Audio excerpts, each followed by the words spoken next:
Estamos iniciando mais um episódio do podcast Por Canoas. Eu sou Igor Souza, estou aqui por Canoas. Hoje nós estamos com dois amigos e parceiros aqui, o Ismael, da Cruz Vermelha, e o Roberto Gaspar, da Rapex Centro de Treinamento, e a Urban Aprimoramento Profissional, que inclusive é um parceiro nosso aqui do podcast. E essas duas figuras tiveram uma atuação muito forte nos episódios climáticos de 2024 aqui, principalmente na cidade de Canoas. Então, primeiramente, agradecer a vinda de vocês por aceitarem o convite. Eu sei que não é fácil as agendas, né? Mesmo em diferentes profissões, mas a vida de vocês é corrida também. E vocês têm um olhar para a vida das outras pessoas também. E isso é muito importante, né?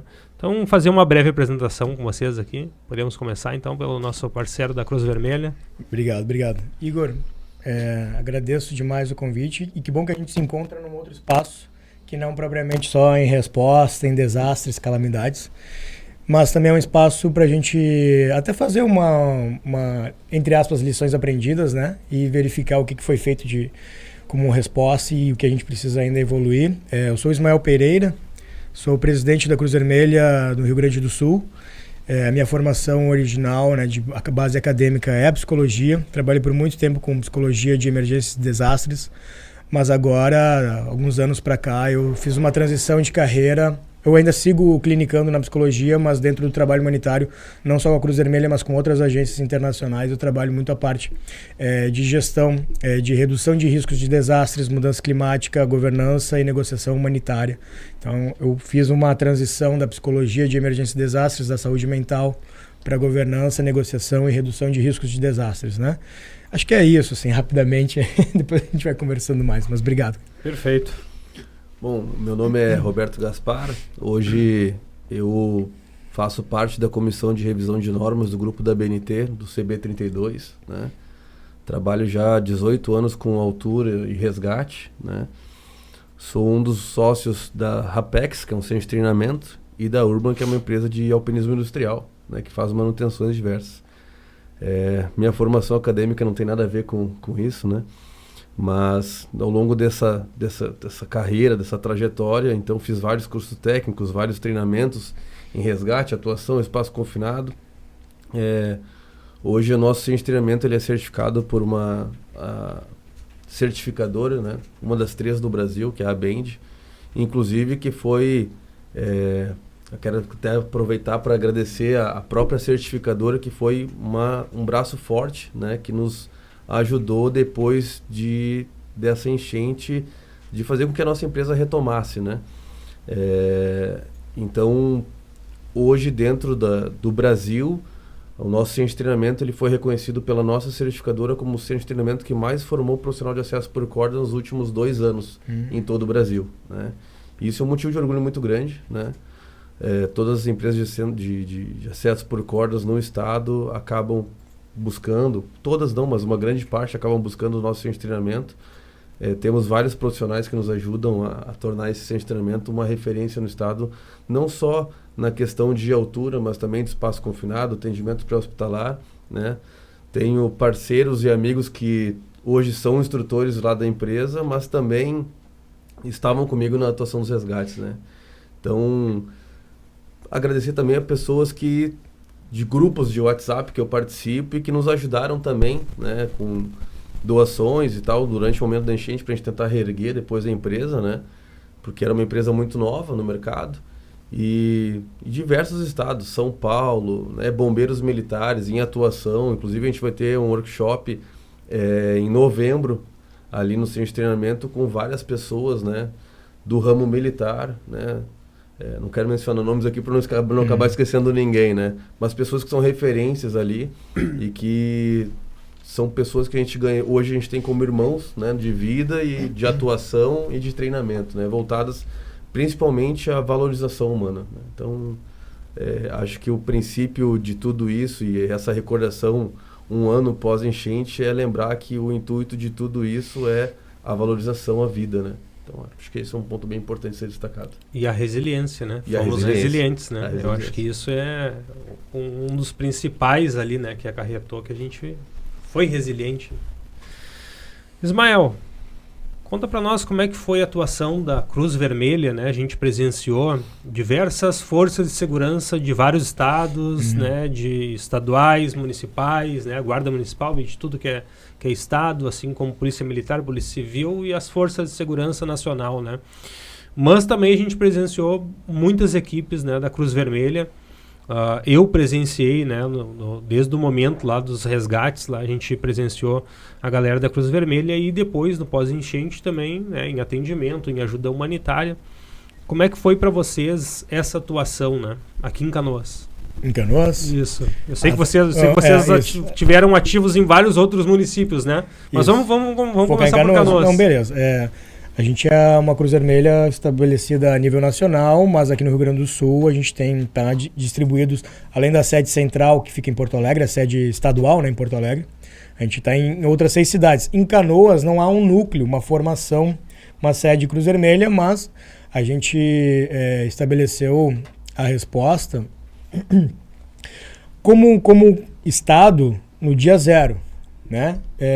29 de abril nós já estávamos, eu estava inclusive no Vale do Taquari, mas aqui em Canoas nós não somos uma força de resgate imediato, nós não somos a primeira resposta em resgate, nós somos primeira resposta em outros momentos, em outras áreas, como relief, que é um tema que a gente costuma chamar, que é entrega de kits humanitários, né? Acolhimento, saúde mental, abrigamentos, o programa WASH, que é uma sigla em inglês para tratar sobre potabilização de água, higiene, que é um programa que entra depois também. Então, quando as forças estavam entrando para resgate, né, quando as águas ainda estavam bastante altas em Canoas, a gente já tinha outras regiões inundadas, então as nossas equipes já estavam em outras regiões.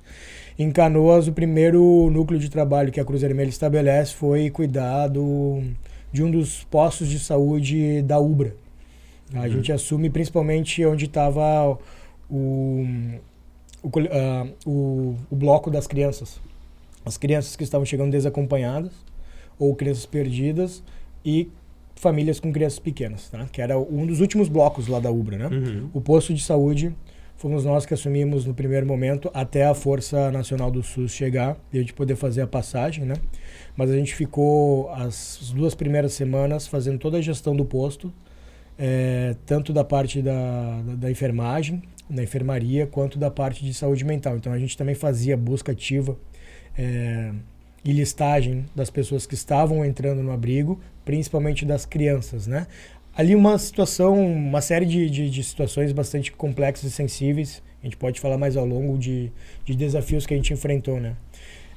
No segundo momento, quando as águas então recuam, a gente consegue estabelecer 3 pontos de saúde dentro do bairro da Matias Velho. E aí, o primeiro era um container que a gente conseguiu estipular perto, acho que é a Unisul, se eu não me engano, logo na descida do viaduto. Unisuper. Isso, Unisuper, bem na entrada onde tem o letreiro Matias Velho. Exatamente, ali foi o primeiro posto de saúde da Cruz Vermelha. E depois a gente estabeleceu mais 2 dentro do bairro, lá no fundo, mais próximo da rodovia.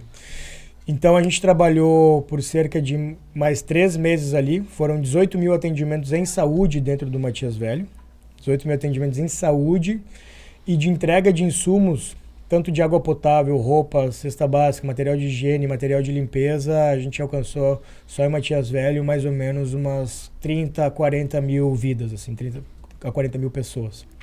Então esse programa de saúde dentro da Matias ficou por 3 meses, mais ou menos, né? Deu mais ou menos uns 90 dias. Já o posto de saúde mental dentro da UBRA foram 2 semanas e depois a gente continuou dando apoio, né? Mas aí a Força Nacional do SUS restabeleceu o serviço, a gente abre espaço, porque a Cruz Vermelha ela é auxiliar do poder público, né? Então a gente estabelece o primeiro momento até o poder público se organizar e poder dar conta. Outro serviço que a gente fez em Canoas foi o acompanhamento da identificação dos corpos no ML dentro da universidade ali da UBRA, né? A identificação foi feita ali, a nossa equipe de apoio psicossocial esteve presente junto aos familiares. E também a gente realizou atividades de saúde em outros abrigos que estavam sendo organizados, principalmente no Guajuviras. abrigos espontâneos, sabe? Escolas, associações de bairro. A gente tinha uma equipe de saúde volante que assumia o PS, né? O Primeiros Socorros dentro desses abrigos.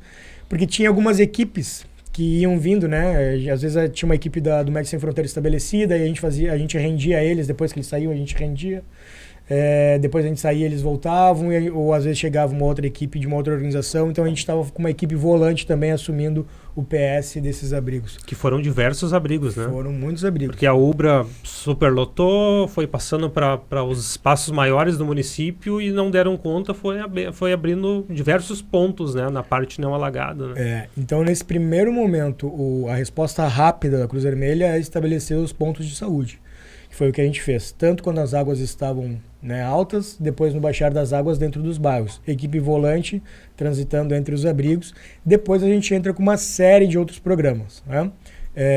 Entrega de itens humanitários, como eu já mencionei, água, cesta básica, material de higiene, material de limpeza, linha branca, que a gente uma hora chegou tanta doação que chegou até linha branca, então a gente conseguiu distribuir também. E aí sempre focando nas regiões mais vulneráveis. Então, de fato, o nosso trabalho foi muito amplo dentro da Matias Velho, principalmente lá no final. Né? E a gente sempre realiza essas intervenções junto a uma associação local, aos líderes locais. Né? A gente faz um cadastro, tem toda uma técnica, um meio que é auditado depois, inclusive, né? De entrega de material humanitário. Uma vez estabelecido o comércio local, se a gente continua abastecendo a população com insumos de fora, a gente cria uma crise econômica local do próprio bairro. Então, o mercadinho do bairro, a pessoa não vai, ela recebeu cesta básica e água. Ela não vai no mercadinho comprar. Então, o mercadinho do bairro ele fica desassistido. A gente entra com um segundo programa, que se chama PTM, que é um programa de transferência monetária.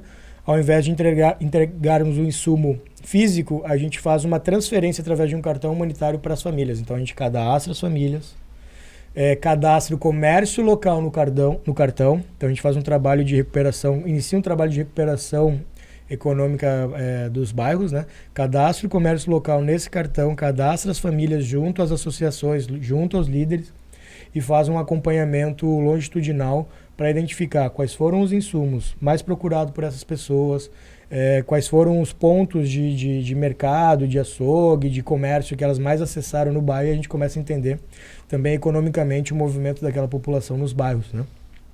E aí isso tudo é feito um acompanhamento também junto à assistência social do município. A gente trabalha muito integrado ao CRAS, por exemplo, né? A gente bate listagem, assim. O que o CRAS tem de listagem dentro das pessoas do cadastro único com o que a gente tem de famílias que estão sendo cadastradas nos bairros, e depois a gente faz a checagem. Quantas estão no cadastro único, quantas não estão. Então esse é um segundo momento para reaquecer a economia, não desassistir a população e, claro, o município acaba arrecadando por imposto, né? Então a gente tem aí um ciclo de economia que volta a funcionar após desastres. Isso é uma das atividades que a Cruz Vermelha desempenha no mundo todo. Porque até uma coisa que nós estávamos conversando antes de iniciar, né, o podcast, é que a recuperação econômica, dependendo do nível do desastre, ela é muito lenta. Então a gente precisa ter programas humanitários e governamentais, mas também da sociedade civil. A gente precisa dos setores produtivos, né, reaquecidos. E isso tudo frutos de doações que vocês recebem de pessoas comum, ou de empresas, ou tem algum tipo de participação do poder público? Não, a gente não teve participação do poder público fazendo transferência monetária para a Cruz Vermelha, né? A gente estabelece uma parceria com o poder público, onde a gente assume certas responsabilidades e apoia o poder público, mas as doações da Cruz Vermelha para 2024 foram 100% privadas. Perfeito. 100% privadas. E aí a gente tem, claro, toda a Cruz Vermelha, estrutura nacional, como Cruz Vermelha de São Paulo, Minas Gerais, Alagoas, Rio Grande do Norte, apoiando na captação de recursos, né? Então, tudo que era... A gente criou uma coalizão nacional, né? E aí a gente trazia esses recursos. Tudo que foi transferido de recurso financeiro direto para a população através do cartão também foi auditado, né? Então, o que entrou de recurso para o cartão, o que ficou para a administração, o que foi entregue às famílias, isso tudo é auditado. Isso tudo faz parte do programa também de prestação de contas comunitárias, né? Que é uma das guias para o trabalho humanitário da Cruz Vermelha. Também tivemos apoio financeiro, mas não para direcionar para o beneficiário, mas para manter as estruturas da Cruz Vermelha que estavam sendo montadas no estado todo daí dos órgãos internacionais, né? A Federação Internacional da Cruz Vermelha chegou no primeiro mês ainda no Brasil, estabeleceu, montou o posto de comando junto ao nosso e a gente começou a trabalhar em conjunto, né? Cruz Vermelha Brasileira, Rio Grande do Sul e a Federação Internacional da Cruz Vermelha. Aí vem aporte de recursos internacionais também. Uhum. É uma mega estrutura, a gente nem sonha, né? Como a gente vê as pessoas ali, mas nem sonha a operação toda montada para que aquela pessoa pudesse estar ali auxiliando, né? Cara, é muito grande. Só de recurso internacional a gente está falando de 3 milhões de francos suíços. O franco suíço está a 6,8, pode R$7 aí, né, na conversão. 3 milhões de francos suíços para a operação da federação. A nossa operação interna de arrecadação a nível nacional, com mobilização do Estado, também beirou por aí 1,5 milhão, 2 milhões para conseguir montar essa estrutura que no Estado alcançou 600 mil vidas, né? Nós atendemos 600 mil pessoas em 2024. Falando em 1,5 milhão, vamos falar agora com um empresário, né? Que pode falar para nós em números também. Como é que foi para ti essa situação, né? Como empreendedor e uma empresa recente na região, né, do bairro Fátima, ali na área alagada. Como é que foi para ti essa situação de ser afetado? Como é que tu conseguiu retornar, né, para as tuas atividades? A gente sabe que se deparar com uma situação de perder a casa é uma coisa, perder a empresa, o negócio pesa um pouco mais, porque além da tua empresa, tu tinha funcionários ali, né? Então foi uma reação em cadeia que aconteceu, né? Conta para nós um pouquinho como é que foi essa situação para ti. E tu também operou na situação de resgate, né? Isso é muito importante a gente ressaltar aqui. Na verdade, a gente veio de um momento muito feliz, né? Porque nós estávamos voltando do workshop da certificadora, né, de acesso por cordas, a Bend, justamente no período de maio, né? Então foi ali, se não me engano, dia 29 de abril e tal. E nós voltando, estávamos dia 1º de maio desembarcando no aeroporto de Porto Alegre, até então sem água, né? Sem estar inundado. E era aniversário da minha sócia, 1º de maio, né? Dia do Trabalhador, faz jus, né? E na quinta-feira eu me permiti, né, trabalhar de casa, né? Até para poder ajeitar as coisas de viagem e tudo, trabalhei mais em casa. E na sexta-feira, então, começou aquele alarde. Vai alagar, vai encher, não vai encher, vai encher, não vai encher. Na época, então, o prefeito postava dizendo que iria encher, depois que não iria encher. Vereadores, políticos, pessoas, a desinformação também de várias pessoas, né? Umas postando coisas que eram verdade, outras não. E aí tu acabava um pouco perdido, sem saber em quem acreditar, do que acreditar, e tu ia se baseando mais pelas redes sociais da própria prefeitura, enfim, né? Bom, é quem sabe, né? A Defesa Civil é quem vai dizer pra gente o que vai acontecer. E, por fim das contas, no sábado eu estava em casa, né? Feliz, porque a gente tinha sido reconhecido, então, pela nossa certificadora como o centro de treinamento que, pela primeira vez, tinha sido o centro de treinamento que mais tinha formado profissional de acesso por cordas em todo o país. Então, a gente estava muito feliz, né? Naquele clima de alegria.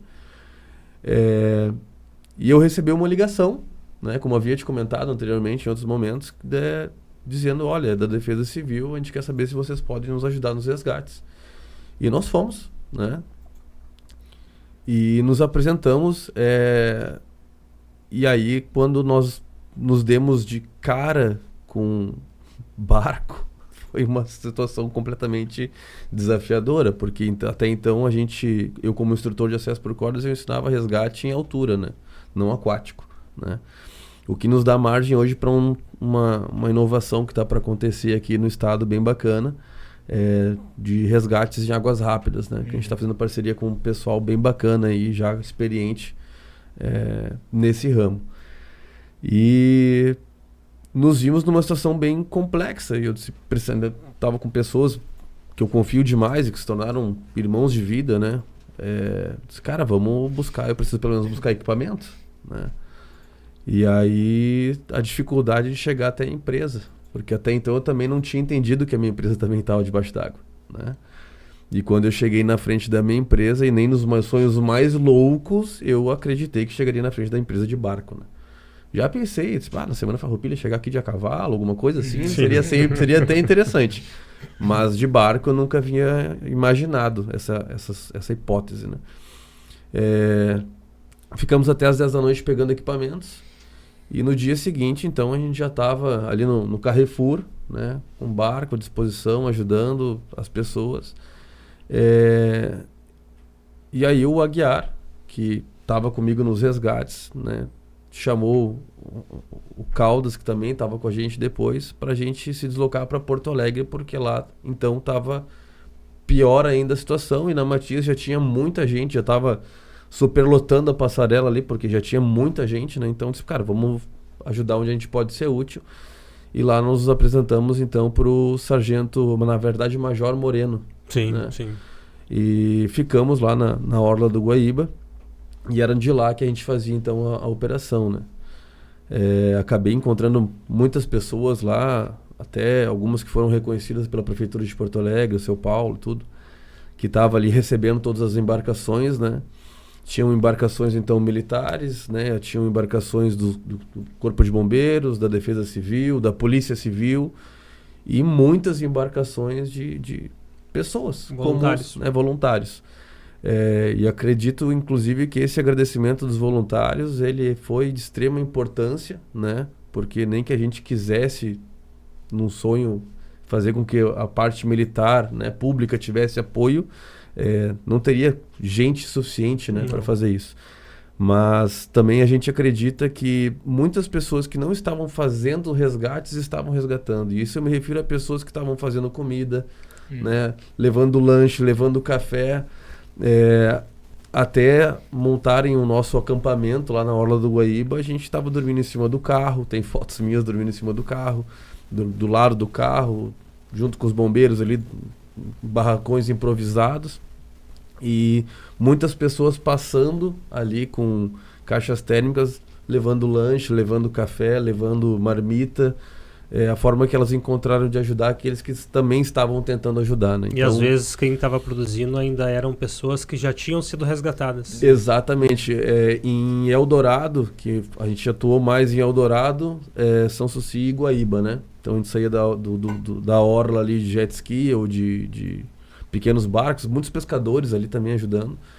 E a gente via em alguns bairros ali que o pessoal com casas de 2 pisos, a parte de baixo completamente inundada, e o pessoal descia para entregar a marmita, porque eles estavam cozinhando no piso superior para entregar a marmita para quem estava passando de barco e não parar as operações, né? Então, tava operando jet ski ali, e aí tu parava, ele assim, moço, para um pouquinho para comer, né? A gente não tinha, tu se sentia até culpado de parar para dormir, o tempo que eu tô parando aqui para comer, para tentar dormir um pouco, é uma vida que eu posso estar perdendo, alguém que eu posso estar deixando de resgatar. E essas pessoas cozinhando e te entregavam uma marmitinha ali e tal. Tu comia com a tampa da marmita ali. Sim. E assim, então foi agradecer essas pessoas que não aparecem, né, mas que foram de suma importância. E dali para frente, só para trás, né? Porque nós atuamos também em locais bem de difícil acesso, né? Com pessoas hostis, vamos dizer assim, né? Que não nos recebiam lá com muita alegria, né? Em bairros mais complicados e por vezes até com armamento, né? Na cara. Então foi bem difícil aquele momento. Momento tenso. Tenso, porque ele estava tentando ajudar, mas também tinha uma retaliação ali, né? Inclusive, na última turma de acesso por cordas, eu encontrei um aluno que estava atuando nos resgates, né? E foi uma coisa bem engrandecedora aquele momento, porque a gente relembrou coisas e momentos que passamos juntos, e agora ele assim, cara, que pena que eu não tive esse treinamento talvez um pouco antes para ter tido um pouco mais de sabedoria no que fazer, né? Mas ali, quem estava ajudando estava de coração puro e pensando em prol de outras pessoas. Eu acho que foi uma coisa bem interessante. No grupo que nós criamos ali, a gente ficou na parte da enfermagem, então com muita gente bacana, pessoas que eu reconheci como irmãos depois, né, que nos ajudaram a montar, reerguer o centro de treinamento. por falta de apoio público, né, de incentivo financeiro, né, público, a gente teve muito auxílio de pessoas, de colegas de profissão, de pessoas que trabalham nessa parte de resgate de outros centros de treinamentos de outros estados e que nos ajudaram a nos reerguer. Mas o que eu acho que ficou de lição realmente isso foi as pessoas lembrando daquela situação com sentimento de dor, sabe? Que lembrando o quanto é bom voltar para casa e saber que tu tem pessoas que te amam lá te esperando, né? E eu acho que isso foi o que deixou de mais precioso, né? Teve um momento nos resgates em que acho que foi a parte que mais... Os 2 resgates que mais me doeram, né? Um é porque a minha filha era bebê, tinha 6 meses. E foi um momento bem difícil, né? Porque me entregaram um bebê e eu entreguei para um soldado, enfim, não lembro. Na época eu não sabia quem era, só sei que era alguém da força pública, um militar. E ele me reconheceu em São Paulo depois, o ano passado, no final do ano passado, na feira da FISP. Nós fomos lá e prestigiar o evento com mais amigos meus, também instrutores do centro de treinamento. E acabamos aproveitando para estender até a Escola de Bombeiros de São Paulo. E lá eu fui reconhecido por um sargento que pegou essa menina que eu entreguei, né? Ele assim, tu não estava nos resgates? Eu disse, estava. Tu não estava no jet ski vermelho? É muita coincidência lembrar a cor do jet ski. Eu disse, estava. Tu não entregou uma menina, tu lembra pra quem? Eu disse, não. Ele disse, cara, foi pra mim. E aí foi um momento assim de muita emoção, né? Sargento Diego estava junto com o sargento Firmino e foi um momento de muita alegria, assim, por ser reconhecido. Ele me deu um brevet, né? Que eu guardo com muito carinho lá, do GAED, né? E então é um momento que guardei com muito carinho aquilo por lembrar daquela situação. Porque o próprio Aguiar que estava comigo nos resgates dizia assim, cara, não te abala, né? Não fica para baixo, mas tu vendo aquela criança, aquele bebê, é impossível não lembrar da tua filha, né? Mas minha filha e meu filho estavam em segurança, meus pais também estavam em segurança, então estava tudo bem, se dá para dizer assim, né? Sim. E outro momento que também foi muito difícil foi de um senhor, já aos seus 80 e poucos anos, acredito, recém-operado, lá em Guaíba, e que me olhou no grão dos olhos. Eu fui um cara criado por vô, né? E ele me disse, olhando nos meus olhos assim, eu sei que eu tô no final da vida, mas não me deixa morrer aqui. Aquilo pra mim foi um tiro, sabe? Eu acho que foi a parte que mais me doeu de tudo isso, foi esses 2 momentos. Não que não houvessem outros, né? Mas esses 2 momentos foram bem delicados. Que mais te marcou? Porque retratavam da minha família. E me marcaram muito. E nesses 2 momentos eu percebi que eu estava fazendo certo, né? Eu estava me expondo, mas eu não teria como ficar em casa sabendo que eu uso o título de resgatista sem estar resgatando, né? E dentro das limitações que a gente tinha, nós sim fizemos o melhor possível. O problema não foi durante os resgates, porque nesse momento tu quase não pensava. No resgate era só vamos, não tinha hora para parar, não tinha hora para comer, sem limite, né? Não tem limite. A gente estava com roupa de mergulho, então, né? Fazia na roupa ali mesmo, tava de jet ski, tava dentro da água mesmo, né? Então não tinha por que parar para ir no banheiro. A alimentação tu ganhava em cima do jet ski mesmo, não tinha por que fazer, da lancha tu ganhava também. Quando a gente chegava lá, as meninas da enfermagem já baixavam e aplicavam as injeções dos medicamentos ali, toma isso aqui, toma aquilo lá. Tomei tanto remédio que eu nem lembro pra que era, né? E a gente tomava pelo menos um por semana ali, que era alguma coisa da lectospirose. Sim, tinham várias injeções que as meninas davam lá. Vocês acho que forneciam medicação também, né? Sim, a gente estava fornecendo. Bem na parte de resgate aqui da Matias. Ali. Isso, nos pontos de resgate. Né? E o próprio pessoal sem mencionar marcas assim, mas foi de grande apoio pra gente, porque as pessoas que estavam dentro da água, elas reclamavam de muito frio. Porque realmente não era uma temperatura, né, de verão, né?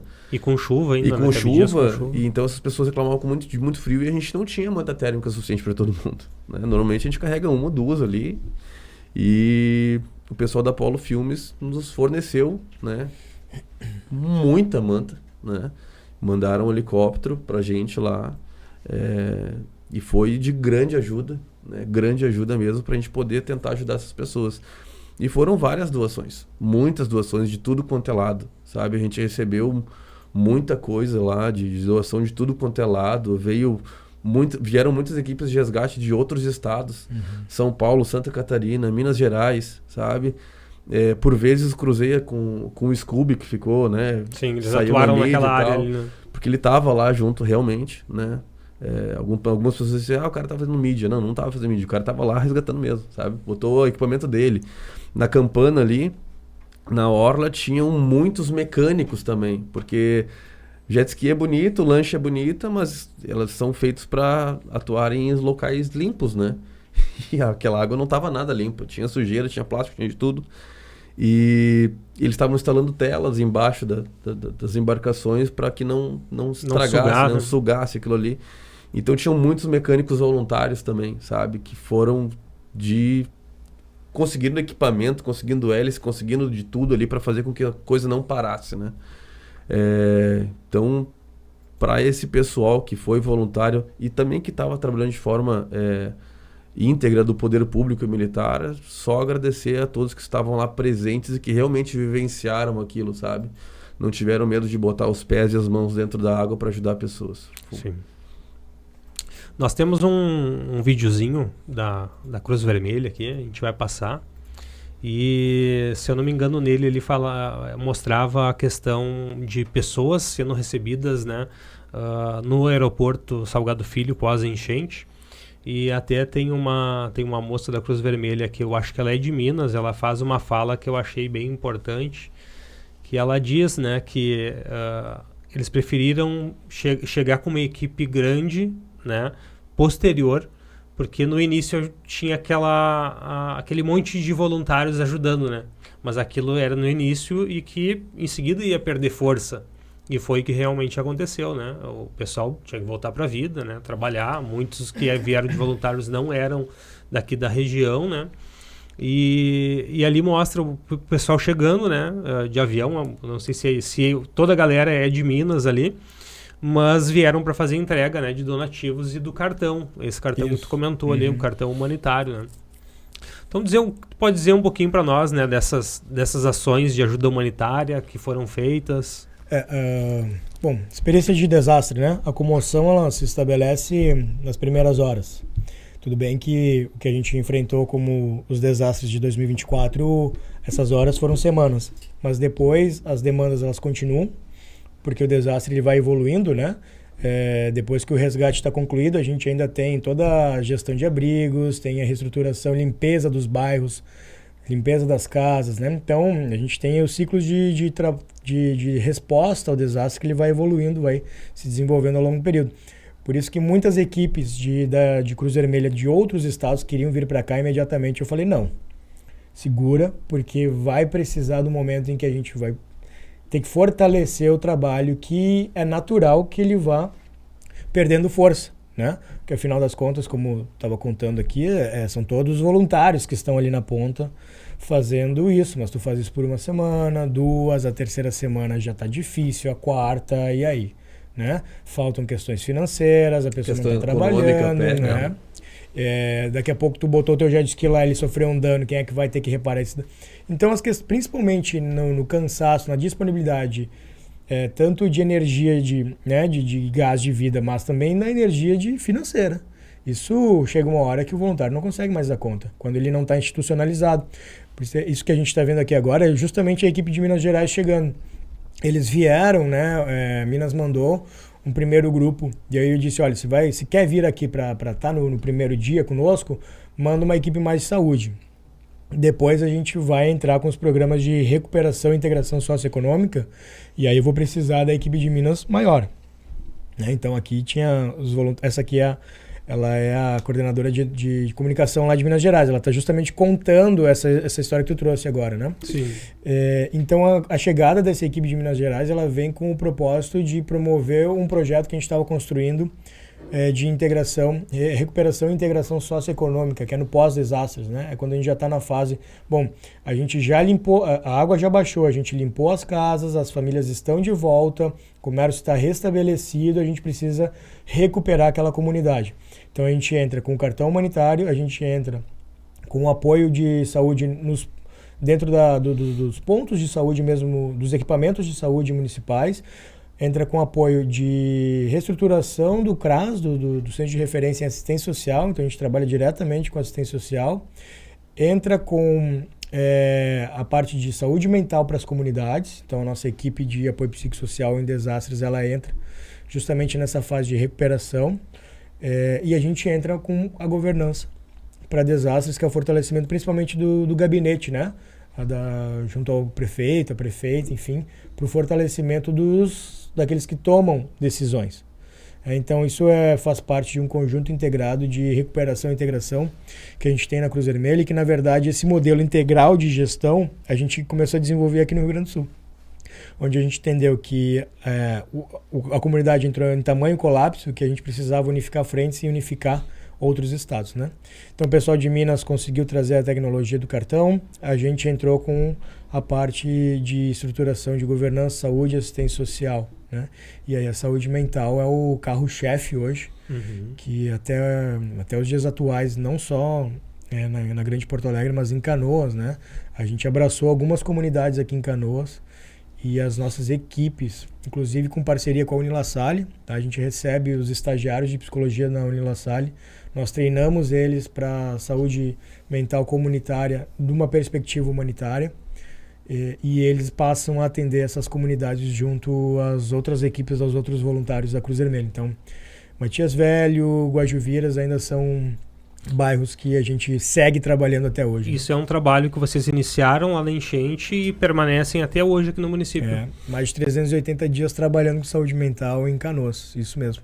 Iniciamos lá atrás, né? Eu lembro que eu falei, a primeira posição da Cruz Vermelha em Canoas foi justamente organizar o ambulatório da ala infantil da UBRA. Nosso carro-chefe sempre foi a saúde mental. A gente também faz a gestão das enfermarias, né? Mas conforme as outras equipes vão chegando, a gente vai entregando o posto. Mas nos bairros, junto às associações, é um trabalho que a gente iniciou, protagonismo e, claro, se estabeleceu essas conexões de confiança, enfim.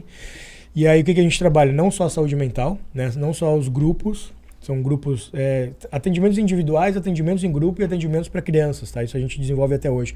Mas também toda a parte do WASH, que é a água e saneamento e higiene que eu mencionei para vocês, onde a gente ajuda na potabilização da água, às vezes entregando pastilhas de cloro ou filtros, né, para as famílias, mas também um trabalho de prevenção à dengue. Porque esse é um desastre que todo mundo esquece e vem em todas as inundações, principalmente no Rio Grande do Sul. Os índices de dengue desde 2022 e 2023 são altíssimos. E em 2024 a gente fica falando que 184 pessoas perderam a vida nas inundações e nos deslizamentos que tiveram em 2024. São 285 pessoas que perderam a vida pela dengue o ano passado. Então veja, a dengue é um desastre biológico que mata mais do que o desastre hidrológico, como as inundações. E ele está diretamente associado ao que a gente viveu com as fortes chuvas, né? Então a gente segue o trabalho no Guajuviras e no Matias Velho, tanto na parte de saúde mental, atendimento individual, atendimento em grupo, atendimento para crianças, mas também na parte de saúde coletiva, principalmente no que tange a potabilização de água e prevenção da dengue. Importante. Inclusive, antes da enchente aqui em Canoas, nós estávamos com um pico da dengue muito alto no município. Nós decretamos situação de emergência na época, fizemos uma parceria com o pessoal da Aeronáutica e com o pessoal da Secretaria de Saúde para fazer visitas, né, nas residências, monitorar, passavam um fumacê todos os dias, né, em uma área diferente. Só que vem enchente, né? A vida pública é assim, né? A gente está com um problema, vem outro, a gente acaba esquecendo daquele. E na época estava sendo instalado até um hospital de campanha aqui na UPA Boqueirão aqui para atendimentos específicos, né? Para te ver quão alto estava a situação do pico da dengue aqui no município de Canoas. Não, é altíssimo no estado todo. Por isso que a gente trata, dentro da classificação de desastres, a dengue é uma classificação de desastres, né? Então a gente trabalha na mesma métrica de epidemiologia de desastres. A dengue ela passa a ser trabalhada com foco de redução de risco de desastre, resposta a desastre, mitigação, prevenção. Ela entra nesse processo. Para Cruz Vermelha, pelo menos, a gente trabalha assim, né? Perfeito. Nós temos um videozinho aqui do Gaspar, que mostra um pouco da atuação, né? E do período que vocês enfrentaram da empresa, né? Também gostaria que tu relatasse um pouquinho para nós sobre as imagens ali. Claro. E também fazer a propaganda, né, das tuas aulas lá, porque assim, ó, vocês dois, e eu trabalhei com isso, quando a gente falava em cursos para as pessoas, muitas pessoas, curso de primeiros socorros, quando é que eu vou usar isso? Curso de resgate em altura, quando é que eu vou usar isso? Mas a partir do momento da enchente e dos episódios climáticos que a gente vem enfrentando, que a gente percebe que é com mais frequência e eles vêm se intensificando também com uma magnitude maior, uma maior do que a outra, né? Então, quanto mais pessoas preparadas, né, com conhecimento, com curso que seja básico, né? Mas isso é importante, né? A gente trazer para as pessoas esse tipo de convite também, né? Então... Na verdade, esse vídeo ele conta um pouco da história da Rapex, né? Que é o centro de treinamento, que é a caçula das empresas, porque a Urban é mais antiga, né? A Urban já tem aí seus 15 anos, mas a Rapex era um sonho, né? Não de eu ministrar treinamentos, bem longe disso, né? A ideia não era eu ministrar nada. A ideia era eu ter um local para justamente poder capacitar os trabalhadores que prestam serviço com a gente, né? Os funcionários da empresa. Mas isso cresceu de uma forma bem bacana por conta da minha sócia. Não, vamos expandir isso, né? E se tornou um desafio, né? Até porque não era para eu ministrar treinamento, mas a pessoa que ministraria treinamento era um cara de extrema confiança que me ajudou muito nesse ramo, né? Que é o Thiago Santos. E também por incentivo do Elton, né? Que também são dois grandes nomes dentro do acesso por cordas. E esse vídeo ele conta um pouquinho da história, então, do que aconteceu, de como a gente criou o centro de treinamento e também do que aconteceu durante esse episódio da enchente. Como eu tinha mencionado quando nós estávamos voltando de São Paulo, né, do evento do workshop, e que a enchente se tomou grandes proporções, né? A gente não sabia o que estava nos esperando dentro da aeronave. E que o resgate ele foi, de uma forma ou de outra, necessário, né? Sabendo que a empresa estava parada, não ia poder continuar suas atividades, que os grandes clientes que a gente prestava serviço naquele momento também estavam inundados, né? O próprio aeroporto de Porto Alegre. E então a gente foi em missão aos resgates, né? E foi uma coisa bem desafiadora, né? Porque resgate aéreo, tranquilo. Aquático tinha sido a primeira vez, né? Mas também tinha grandes profissionais trabalhando comigo e atuando, então foram muitas pessoas que a gente conseguiu resgatar, foram muitas viagens que a gente fez, né? Foram 12 dias sem parar, né?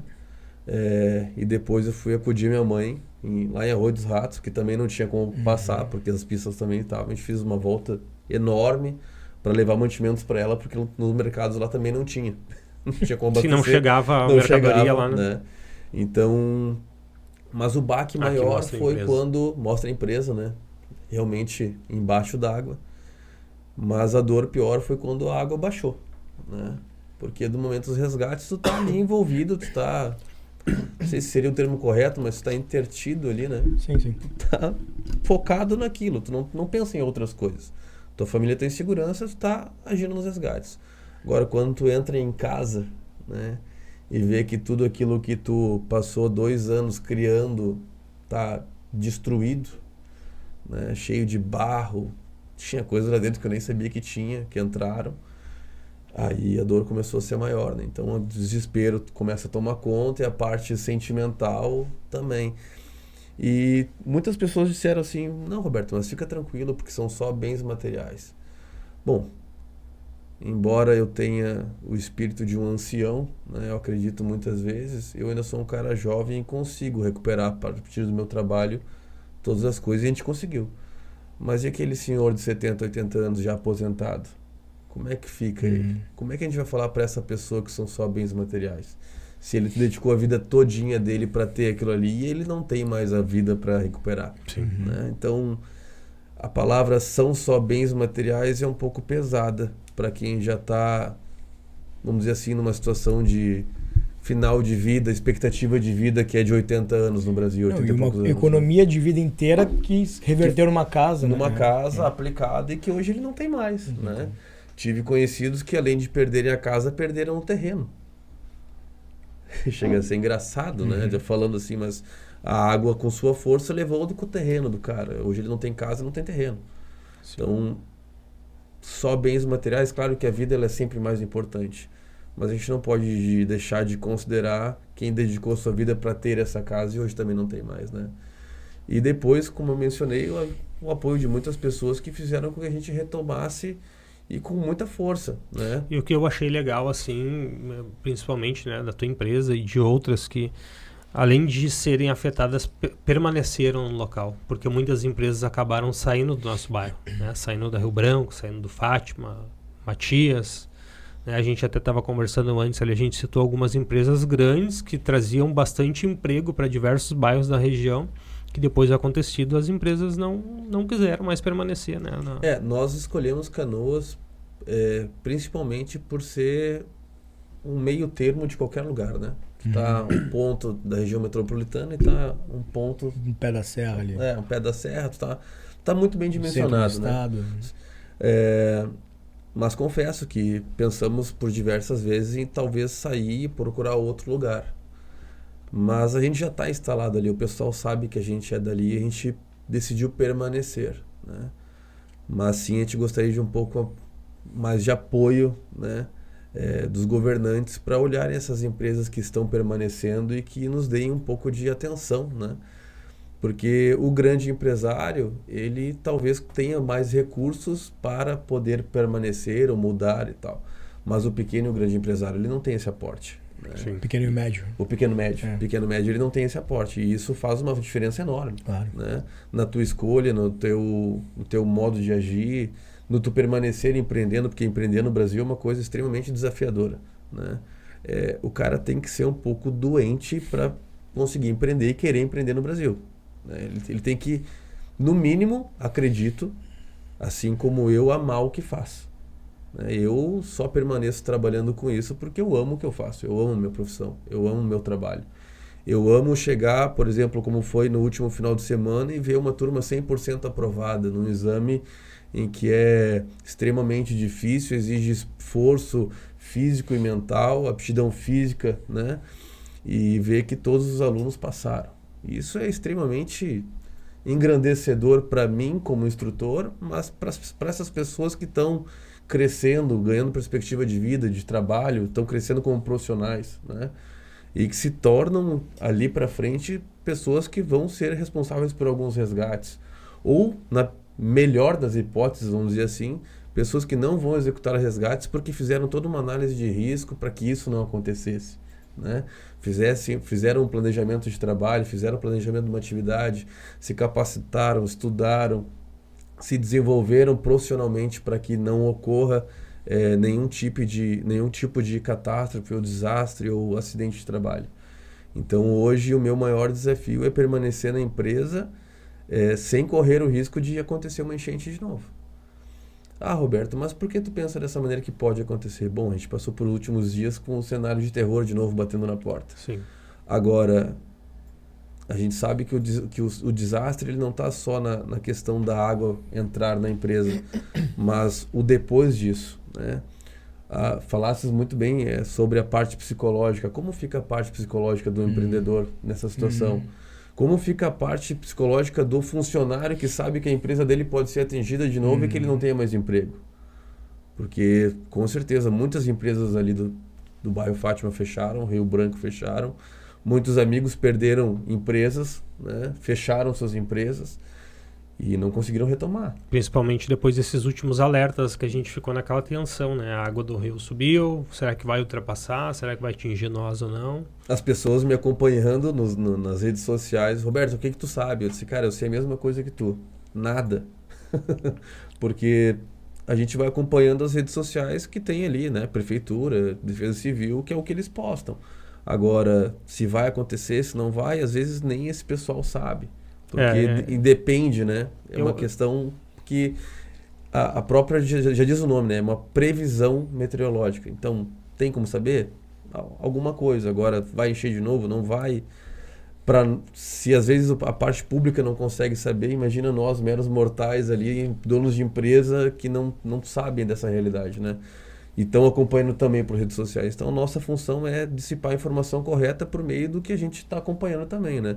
Contatos, amigos, pessoas que trabalham na parte pública, governamental, que estão postando ali o que realmente está acontecendo e a gente repassar essa informação. Porque aconteceu muito de pessoas estarem passando informações... Muito. Ou melhor, desinformações, né? Então, dentro do possível, ajudar essas pessoas também na informação correta. Duas coisas que enquanto isso não acontecer, não vai trazer paz e segurança para os moradores, principalmente de Canoas. A questão das obras dos diques. E enquanto não houver um monitoramento que as pessoas, de forma pública, que as pessoas podem acompanhar o nível do rio, né? Porque hoje todo mundo fica naquela tensão, o rio subiu quantos metros, quantos centímetros, tem que chegar em quantos metros para dar transbordamento. E aí causa todo aquele transtorno das pessoas indo até os locais, causando toda aquela função, né? Porque daí tu para a via, tem todo aquele risco ali de trânsito de carro, que aconteceu aqui no Rio Gravataí, né? Na nossa ponte de divisa de Porto Alegre. As pessoas estavam ficando praticamente acampadas lá para ficar monitorando, pela preocupação, né? Porque ali foi onde iniciou, que é onde a água começou a entrar para o bairro Rio Branco. Sim. Então, por que Canoas ainda não tem, um ano após a enchente de 2024, equipamentos dessa forma? De medição e alerta precoce, isso? É um linígrafo, né? Que tu bota ali em tempo real, ele vai te dando dados. Porque tu não precisa ter aquele porta-voz que vai lá, faz o vídeo lá, a gente atingiu tantos centímetros até agora. Não precisa se preocupar. Só que dali a meia hora pode subir 1 metro. Olha, sim, concordo. E ia falar isso. Informações salvam vidas.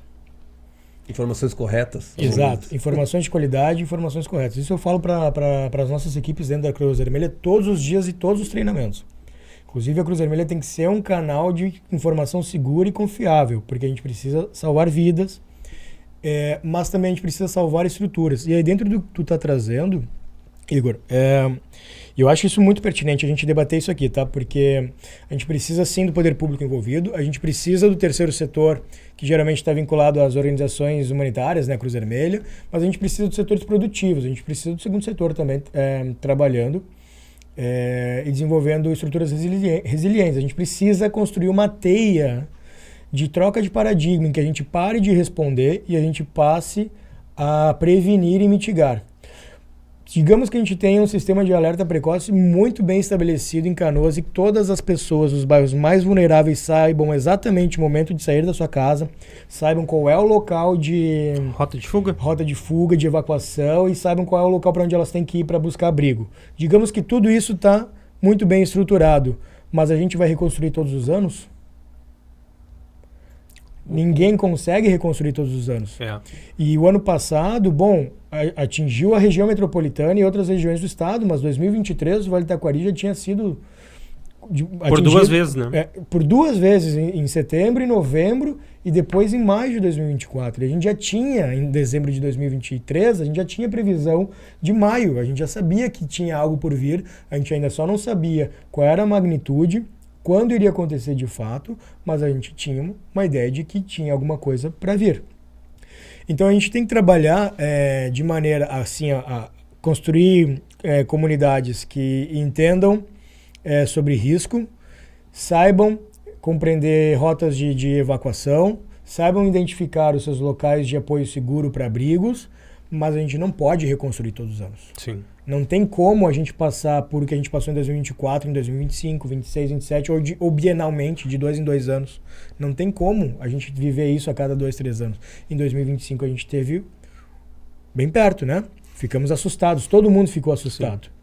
Claro, Houve uma incidência de vários fatores, o represamento das águas lá em Rio Grande, né, com o vento sul, a água ficou parada na região metropolitana aqui por 30 dias, Sim. né?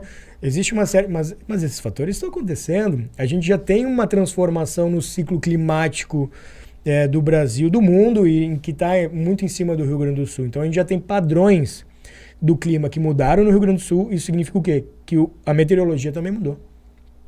Então agora não é mais uma chuva pequena, são chuvas fortes. Então agora não é só mais um risco de enchente, ou seja, do rio levantar. A gente tem risco de inundações, de transbordamento do leito. Agora a gente não pode mais usar aquilo que geralmente parte do poder público usa, né? Choveu um grande acúmulo em um curto período de tempo. Daqui para frente É isso? vai ser isso daí. É isso. É daqui para frente, né? É. E o que eu vejo também é o seguinte, onde está a capacitação das próprias pessoas? Né? Porque sentar na cadeira e só esperar que o poder público faça alguma coisa também fica um pouco difícil, né? Quando foi a última vez que a gente, numa escola, e aí vamos ser bem realistas aqui, Japão, vários outros locais, né, de primeiro mundo, uma criança de 5, 6 anos sabe usar um DEA. Aqui a gente tem primeiros socorros quando vai tirar a habilitação. E não sei se tem ainda. Não tem mais. Não tem mais. Né? Então, assim, quando que a gente vai fazer um curso de primeiros socorros? Como que teve uma criança que há poucos dias morreu engasgada. Olha o cúmulo do absurdo. Isso é o cúmulo do absurdo. Uma manobra simples de ser feita, né? Em casa. Talvez não de forma precisa, mas existe a lei dar Lucas, o primeiro atendimento. Mas agora, não é usada. Não.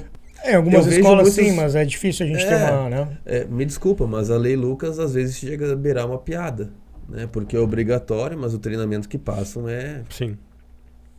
Um fiasco. Ela né? atinge mais uma exigência maior para as unidades particulares, né? Pois é, mas ela deve ser de escola pública também, né? Eu me criei dentro de uma escola pública.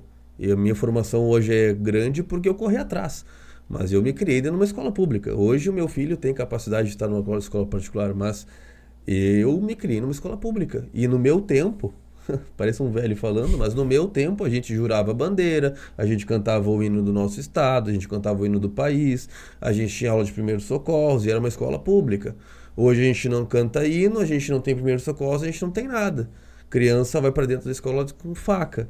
Será que o problema não está na própria base, que é na educação? Será que a gente não está, em vez de estar ensinando religião, que isso deve partir de casa, a gente não deve estar ensinando primeiros socorros, a gente não deve estar ensinando o nosso filho a coisas que realmente importam?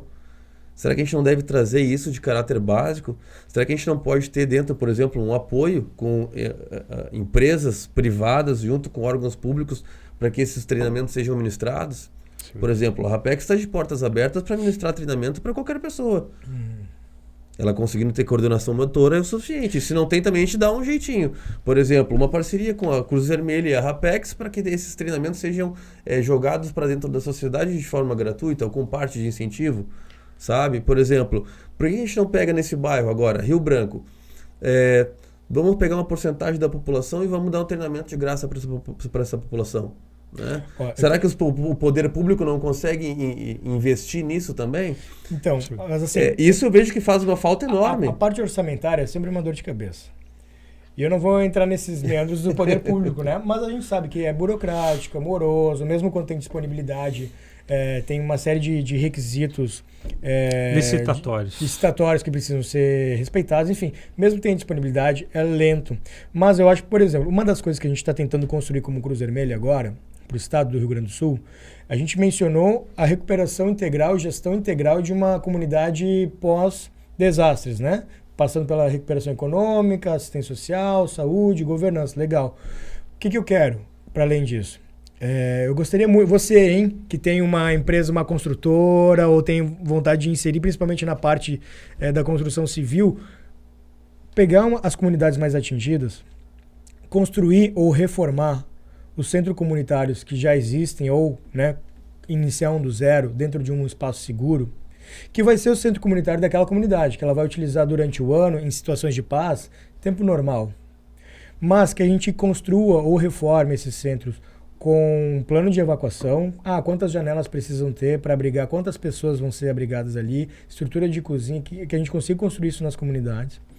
E a Cruz Vermelha entra com a parte de fortalecimento comunitário. Então a gente vai trabalhar sistema de alerta precoce, a gente vai trabalhar sistema de criação e fortalecimento de lideranças comunitárias, a gente vai trabalhar primeiros socorros, a gente vai trabalhar a parte de WASH, de higiene e prevenção de doenças, né, que são ou que vêm com as inundações, como leptospirose, por exemplo, ou pós, como a dengue. Aí, só que a gente precisa de incentivo de recursos, não só financeiros, mas estruturais, né? A gente precisa de alguém que construa um centro comunitário, por exemplo, assim como eu preciso daí, e a Rapex também precisa, a gente precisa de equipamento para ir treinar essas comunidades. E a gente precisa deixar equipamentos para essa comunidade. Se eu vou ensinar essa comunidade a usar um DE, então que essa comunidade também tenha um DE ali, né? Que fique no centro comunitário, que se a gente conseguir daqui a pouco estipular um programa que realmente é interessante, que a cada tantas quadras tenha um DE estipulado em alguma região, mas para isso a gente precisa nos organizar. Então, aqui é o início, né? Vamos falar assim, o que esse programa pode juntar aqui a gente. São ideias, mas nós precisamos nos organizar enquanto organizações.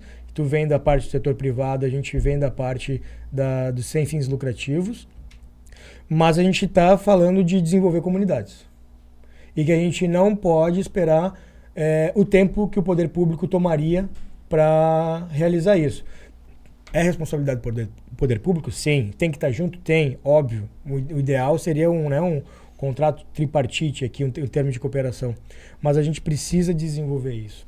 E então, além dessa reorganização, a gente está com a ideia de construir centros comunitários que estejam preparados para abrigar pessoas, realizar gestão de abrigos, onde essas pessoas tenham treinamento em primeiros socorros, daqui a pouco até uma PH, né, uma coisa mais avançada, que elas tenham um treinamento de alerta precoce, evacuação, tenha desenvolvimento e fortalecimento de lideranças comunitárias, já tenha provisionamento de materiais, por exemplo, itens de higiene, material de limpeza, alguns alimentos que a gente possa provisionar que duram mais do que alguns meses, por exemplo, sabe? Porque é o que eu falei, o nosso ciclo climático no Rio Grande do Sul mudou, significa que as nossas alterações meteorológicas são muito mais intensas e muito mais frequentes, e aquilo que a gente estava acostumado com volume de precipitação há 2 anos atrás já não é mais o mesmo. Sim. E a gente precisa que o setor produtivo, que as iniciativas privadas também estejam... Compareçam, participem. Pessoal, nosso papo tá bom. Parece que foi pouco, né? Mas estamos chegando no nosso tempo aqui e a gente tem papo para que esse assunto passar é um uma assunto semana, que né? Passar uma semana. Não tem limite, e não né? é papo, né? Não é histórias. A gente está contando histórias, mas são fatos reais, né? E são perspectivas também de um futuro melhor, né? De um crescimento. Claro. Também. De unir a parte tripartite, né? Entre Estado, organizações não governamentais e também ideias, entre né? sociedades São privadas. ideias, que nem eu digo assim, a gente tem que fazer a crítica também, né? E uma forma de cobrança, né? Eu acho que a pressão popular em cima do poder público, eu acho que ela tem muita força. E depois da enchente a gente começou a perceber que principalmente aqui em Canoas vem ganhando cada vez mais força no dia a dia, né? A gente tem que exercer essa função, mas a gente, se tu conhece, se tu tem conhecimento, tu entende, tu deve compartilhar aquilo ali também, né? A gente não pode levar tudo, sei que cada um de nós tem uma ligação política, né? Cada um torce para um time, mas nesses momentos a gente não vai escolher nesse momento ninguém, não sabe? são rótulos de garrafas, né? A gente não está falando de pessoas, e aí quando a gente fala de pessoas, a gente não pode defender rótulos, né? Somos todas pessoas que buscando pelo mesmo objetivo. O objetivo nesse momento é o mesmo, porque né? assim, se tu for para esse lado, tu não tá no lugar certo. Não tá no lugar certo. Tu não tá no lugar certo. Exato. Então, nesse momento, a gente está falando de pessoas. Aí a gente não pode vestir camisas, ideologias. A gente tem que lidar de pessoas e cuidar de pessoas, né? E a nossa preocupação é salvar vidas e reduzir danos. Então a gente tem que sim se preocupar com a parte estrutural da casa dessas pessoas, porque elas voltam para onde depois? Sim. É como tu mencionou. Foram economias de uma vida inteira que se transformou no lar daquela pessoa, onde ela passou os últimos natais, ano novo, com seus entes, tem as fotos daquelas pessoas ali, as memórias, as recordações, é tudo isso que é tirado quando a gente tem um desastre como em 2024. É tudo isso que não volta mais. Então, a gente salva a vida dessas pessoas, mas a gente tem que pensar também para onde elas vão voltar depois, né? Porque elas perderam parte da sua vida ali nesse processo.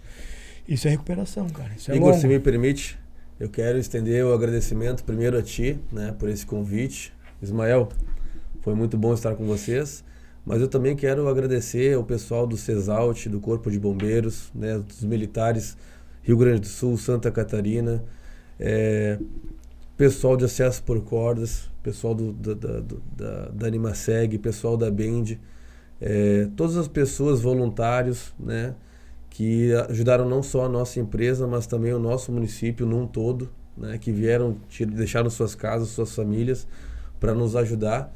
E em nome da Rapex, da Rapel, da Urban, de amigos, né, que estiveram lá comigo, não há como dizer em palavras esse agradecimento, mas saibam que os nossos corações, né, vos agradecem e torcem para que estejam sempre seguros e que toda ajuda que vocês nos deram, né, foi de extrema e suma importância.